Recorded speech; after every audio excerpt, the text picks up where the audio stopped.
Polda Bali suba ngemusnahang barang bukti narkoba dugas Rabu 17 November. BBN musnahange di muka gedung Dit Narkoba Polda Bali.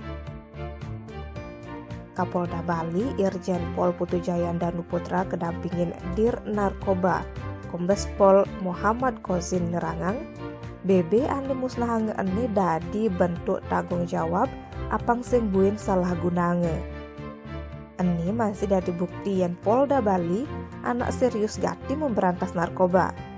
Tujuannya apang bajang-bajangnya sing buin demen kecanduan nganggo narkoba. BB ane musnahange entu cara sabu ane batne 65,46 gram. Ganja seberat 5.318,47 gram. Ekstasi 230 butir. Ajab psikotropika atau Happy Five 50 butir.